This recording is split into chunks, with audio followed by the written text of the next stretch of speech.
누가복음 9장 37절부터 50절까지 말씀. 교독으로 읽고 50절은 함께 읽도록 하겠습니다. 이튿날 산에서 내려오시니 큰 무리가 맞을세. 무리 중에 한 사람이 소리질러 이르되 선생님 청컨대 내 아들을 돌보아 주옵소서. 이는 내 외아들이니이다. 귀신이 그를 잡아 갑자기 부르짖게 하고 경련을 일으켜 거품을 흘리게 하며 몹시 상하게 하고야 겨우 떠나가나이다. 당신의 제자들에게 내쫓아 주기를 구하였으나 그들이 능히 못하더이다. 예수께서 대답하여 이르시되 믿음이 없고 패역한 세대여, 내가 얼마나 너희와 함께 있으며 너희에게 참으리요. 네 아들을 이리로 데리고 오라 하시니 올 때에 귀신이 그를 거꾸로 뜨리고 심한 경련을 일으키게 하는지라. 예수께서 더러운 귀신을 꾸짖으시고 아이를 낳게 하사 그 아버지에게 도로 주시니 사람들이 다 하나님의 위엄에 놀라니라. 그들이 다 그 행하시는 모든 일을 놀랍게 여길세 예수께서 제자들에게 이르시되 이 말을 너희 귀에 담아두라. 인자가 장차 사람들의 손에 넘겨지리라 하시되 그들이 이 말씀을 알지 못하니 이는 그들로 깨닫지 못하게 숨긴 바 되었음이라. 또 그들은 이 말씀을 묻기도 두려워하더라. 제자 중에서 누가 크냐 하는 변론이 일어나니 예수께서 그 마음에 변론하는 것을 아시고 어린아이 하나를 데려다가 자기 곁에 세우시고 그들에게 이르시되 누구든지 내 이름으로 이런 어린아이를 영접하면 곧 나를 영접함이요 또 누구든지 나를 영접하면 곧 나를 보내신 이를 영접함이라. 너희 모든 사람 중에 가장 작은 그가 큰 자니라. 요한이 여짜오되 주여 어떤 사람이 주의 이름으로 귀신을 내쫓는 것을 우리가 보고 우리와 함께 따르지 아니하므로 금하였나이다. 예수께서 이르시되 금하지 말라. 너희를 반대하지 않는 자는 너희를 위하는 자니라 하시니라. 아멘. 기도하겠습니다. 사랑과 은총이 충만하신 주님, 오늘도 주님의 전에 불러주시고 예배로 하루를 시작하게 하시니 감사합니다. 오늘 필요한 주님의 말씀을 우리에게 들려주시고 그 말씀을 일용할 양식으로 삼아 오늘 하루도 힘을 내며 주님 앞에 살아가게 주님 인도하여 주옵소서. 거룩하신 주님, 사랑하는 형제 자매 가운데 육신의 질병으로 고통받는 자들이 있사오니 주님께서 그 육신의 질병에서 그들을 구해주시고 그들의 마음에 주님께서 주시는 은혜의 충만함이 함께하여 주옵소서. 거룩하신 예수님의 이름으로 기도합니다. 아멘. 오늘 말씀은 9장 37절에서부터 50절까지 말씀입니다. 어제는 우리가 변화산 사건에 대해서 다루었습니다. 변화산 사건은 어떤 한 산에 올라가셔서 예수님께서 그 용모가 변화되시면서 예수님 자신의 영광을 세 제자 베드로, 요한, 야고보에게 보여주셨던 그 이야기입니다. 우리가 지금 주현절을 지키고 있습니다. 지난주는 주현절 후 세 번째 주일이었고 이제 다음 주는 1월 31일은 주현절 후 네 번째 주일입니다. 주현절은 1월 6일 주현절 이후로부터 시작해서 사순절이 시작될 때까지 약 7주에서 9주 정도 지킵니다. 주현절이라는 것은 주님께서 나타나셨다라는 것이고 주로 예수님께서 사람의 몸을 입으시고 오신 우리에게 오신 성육신을 기념하는 절기입니다. 갈릴리에서 사역하시던 그리고 예루살렘으로 올라가셨던 그리고 십자가를 지시기 전까지 사람의 모습으로 우리에게 나타나셨던 그 하나님에 대해서 하나님께서 우리에게 나타나셨다는 것을 기념하는 그런 절기입니다. 주현절은 첫 번째 주일은 항상 주님 수세 주일이라고 해서 세례를 받으셨던 그 사건을 기념하면서 지키는 예배로 드립니다. 그리고 그날 그 해의 달력에 따라서 약 7주에서 9주로 주현절이 지켜지게 되는데 마지막 주일을 산상변모주일로 지키게 됩니다. 그 산상변모주일의 사건이 주된 사건이 바로 어제 우리가 묵상했던 이 변화산의 사건입니다. 변화산 사건과 그리고 37절부터 43절까지의 내용을 보시면은 다른 복음서에서도 마태, 마가에서도 똑같이 이 이야기가 항상 한 묶음으로 나오게 됩니다. 주님의 영광을 보고 난 그 이후에 산에서 내려왔는데 큰 무리가 기다리고 있습니다. 그 큰 무리라는 것은 제자들, 기존에 베드로, 야고보, 요한 이 세 제자 이외에 12제자였던 나머지 9명과 더불어서 또 주님을 따르던 제자들, 그리고 주님의 제자가 아닌 또 다른 무리들, 이렇게 한꺼번에 뒤섞여서 예수님을 기다리고 있다가 예수님께 한 소년을 고쳐달라고 요청하는 그런 장면입니다. 37절부터 보시면은 이튿날 산에서 내려오시니, 이튿날, 산에서 내려오셨다라는 것은 변화산 사건을 경험한 바로 그 다음 날이라는 뜻입니다. 이 세 제자는 주님의 영광이 어떤 것인지 똑똑히 보게 되었습니다. 예전에 출애굽한 이스라엘 백성들이 시내산에서 하나님의 현현을 경험하였던 것처럼 이 세 제자들도 한 산에서 예수님의 하나님 되심을 보게 된 것입니다.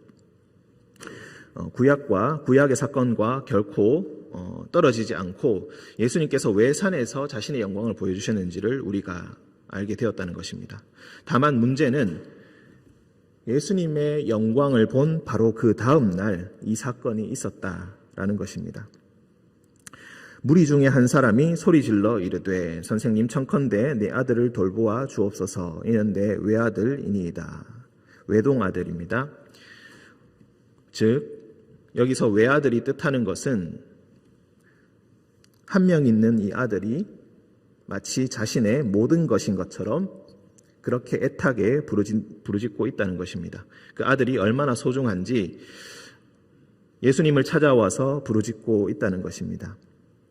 우리가 여기서 또 생각해 볼 수 있는 것은 하나님께서는 자신의 외아들을 우리에게 주셨습니다. 외아들을 십자가에 달리게 하시고 모든 이들을 구원하기 위해서 그 외아들을 주셨다는 것입니다.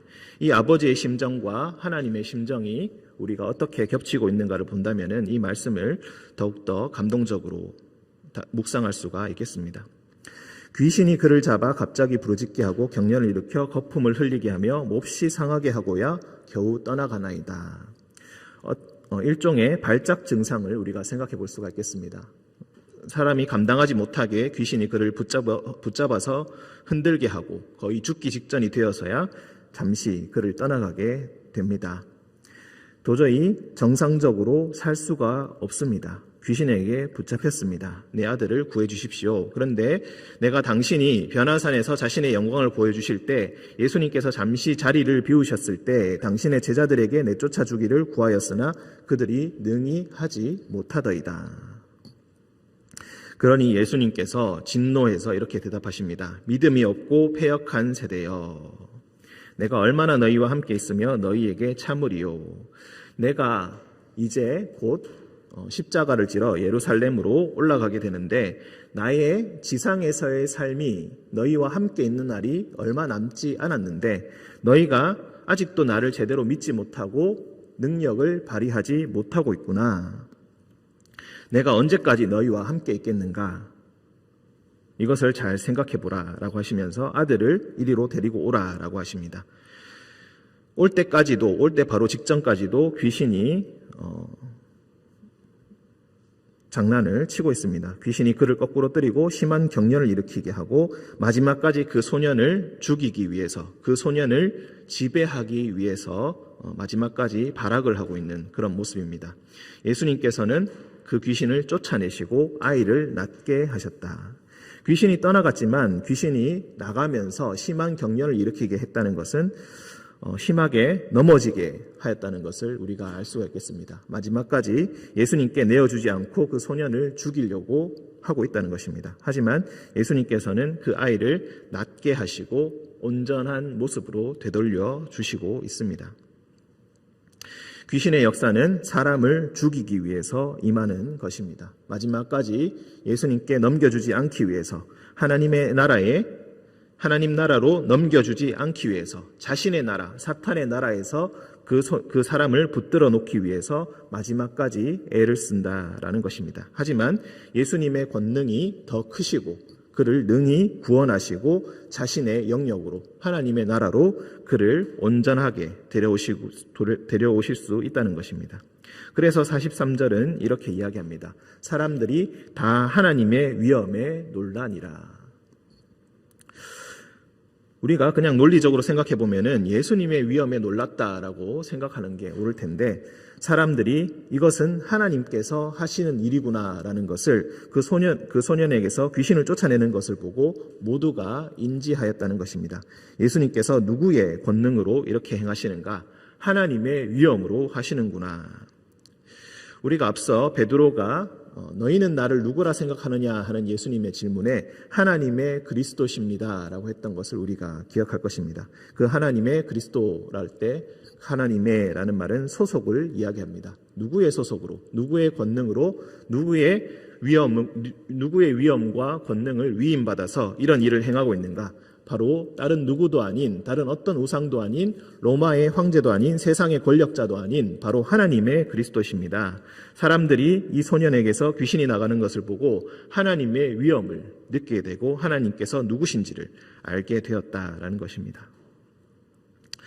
그런데 이 이후에 이전에 41절에 나오는 이 믿음이 없고 패역한 세대라고 하시면서 그들을 꾸짖으셨던 그것처럼 계속해서 50절까지 어쩌면은 우리의 마음에 갈등을 일으키고 시험을 일으키는 그런 이야기가 계속해서 나오게 됩니다.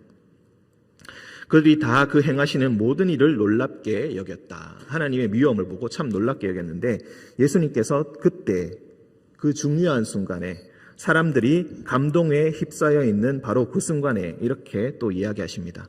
이 말을 너희 귀에 담아두라. 이 말을 똑똑히 들으라는 말씀이죠. 인자가 장차 사람들의 손에 넘겨지리라. 하나님의 위엄으로 귀신을 쫓아내고 바람과 바다를 잔잔하게 하시는 분이 장차 사람들의 손에 넘겨지게 될 것이다. 십자가의 순환을 겪게 될 것이라는 것을 미리 예고하시는 말씀입니다. 그런데 사람들은 이 말씀을 알지 못하니 이는 그들이 깨닫지 못하게 숨긴 바 되었습니다. 또 그들은 이 말씀을 묻기도 두려워하였다. 왜 하필 이 타이밍에 이런 말씀을 하시는가? 베드로가 하나님의 그리스도십니다. 당신은 그리스도십니다. 하나님께서 보내신 분입니다. 라고 감동적으로 고백했던 그 순간에도 예수님께서는 아무에게도 이 말을 하지 말라라고 하시고 내가 순환을 당하게 될 것이다. 나는 십자가를 지게 될 것이다. 이렇게 말씀을 하셨습니다. 지금 이 순간에도 이 소년을 낫게 하고 하나님의 위엄이 어떤 것인지 모두가 느끼게 한 그 이후에 예수님께서는 자신이 앞으로 어떻게 될 것인지를 이야기하게 되는데 사람들의 손에 넘겨져 온갖 고초 후에 죽음을 당하게 될 것이다라는 것을 이야기하고 계신 것입니다. 그러니 누가 이 말씀을 듣고 싶었겠습니까? 아무도 이 말씀을 듣고 싶지 않았습니다. 그냥 모르는 척 넘어가고 싶었습니다.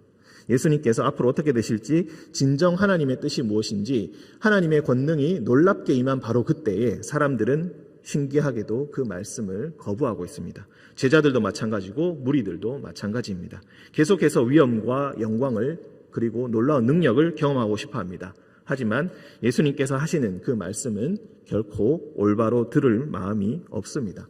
말씀을 더 묻기도 싫어합니다. 그리고 제자들은 자기의 마음속에 숨어있던 하나님의 위엄을 보고 난 이후에 사람들이 느끼는 그 탐욕에 대해서 생생하게 보여주고 있습니다. 46절 제자 중에서 누가 크냐 하는 변론이 일어나게 되었다. 예수님께서 나는 십자가를 지고 죽음을 당하게 될 것이다 라고 말씀하신 바로 그 직후에 예수님의 말씀은 제대로 듣지 않고 귓등으로 홀려버린 채 누가 더 큰가에 대해서 이야기하고 있습니다. 앞서 우리가 28절에서 베드로와 요한과 야고보가 변화산에 예수님과 함께 올라가서 하나님의 영광을 경험했습니다. 구름에 휩싸여서 하나님의 음성을 들었습니다. 이는 내 사랑하는 아들이다. 너희는 그를 따르라 라고 했던 그 말씀을 그들이 들었는데도 불구하고 내가 그 말을 들었다. 아마 이 제자 중에는 그들 모두가 함께 포함되어 있었을 것입니다. 내가 그 말씀도 들었다. 너희는 변화산에 함께 올라가지도 못하지 않았느냐. 내가 제일 큰 자다. 내가 너희 중에 제일 예수님의 수제자고 예수님께서 영광으로 임재하실 때에 내가 가장 높은 자리를 차지하게 될 것이다. 누가 크냐 서로 변론을 하게 되었다는 것입니다. 예수님께서 그 마음에 그 변론하는 것을 아시고 어린아이를 데려다가 말씀하십니다. 누구든지 내 이름으로 이런 어린아이를 영접하면 곧 나를 영접하며 누구든지 나를 영접하면 곧 나를 보내신 이를 영접합니다. 어린아이를 영접하는 것이 예수님을 영접하는 것이고 하나님을 영접하는 것이다 라고 지금 말씀하고 계십니다. 그렇게 가장 낮은 자리에서 섬기는 자가 제일 큰 자다.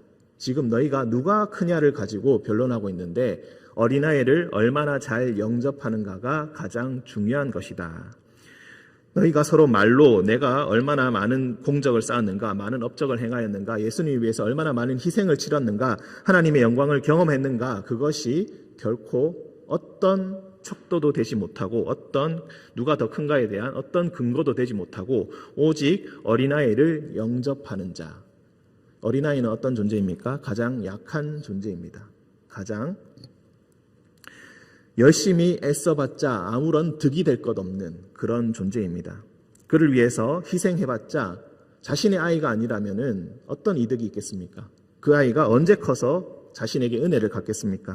가장 그런 자에게 자신의 모든 것을 행하여서 영접하는 자, 그들을 더 쉽게 이야기하자면 그들을 교회로 하나님의 공동체로 받아들이는 자가 바로 가장 큰 자다.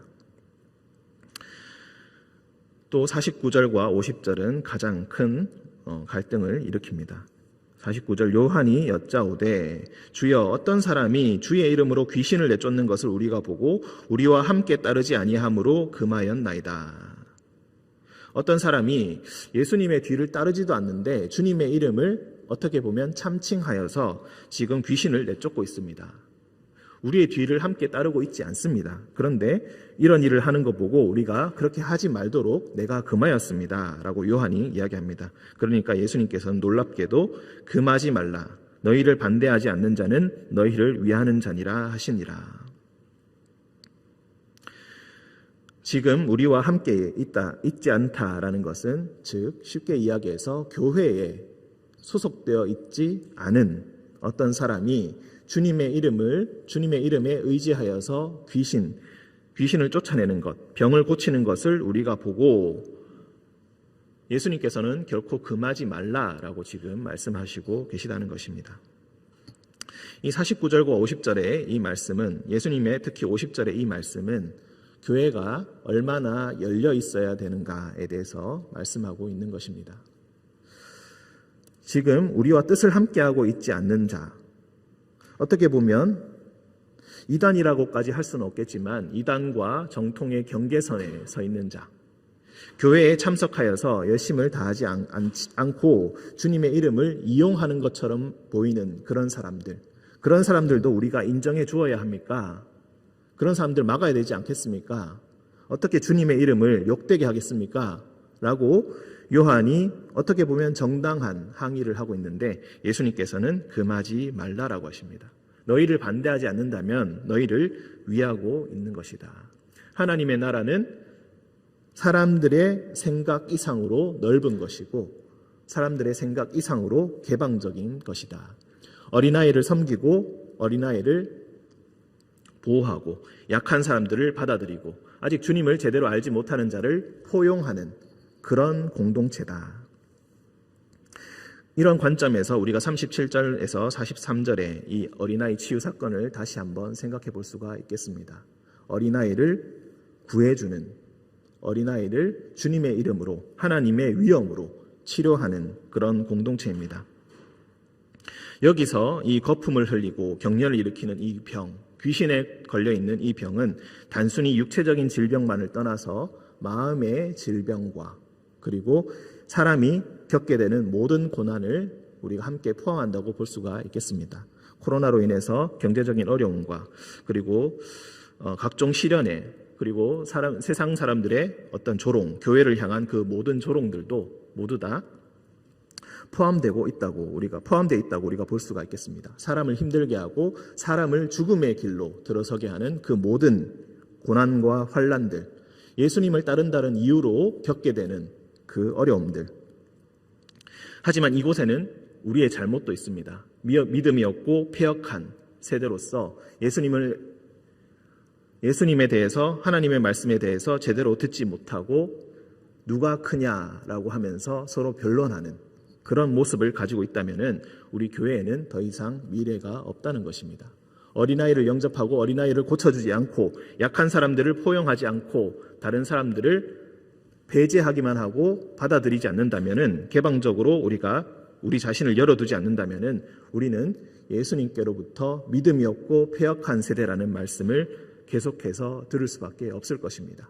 우리의 교회의 능력으로 아무리 이런 일을 하고 저런 일을 행한다 할지라도 결국에는 당신의 제자들에게 내쫓아주기를 구하였으나 그들이 능히 하지 못하더이다라는 사람들의 이 말을 계속해서 듣게 될 것이라는 것입니다. 오늘 말씀 이후에 9장 51절을 우리가 잠시 보시면은 예수께서 승천하실 기약이 차감해 예루살렘을 향하여 올라가기로 굳게 결심하셨다라는 내용이 나옵니다. 즉 갈릴리 지역의 사역을 떠나서 예루살렘으로 올라가시는 그런 과정이 시작된다는 것입니다.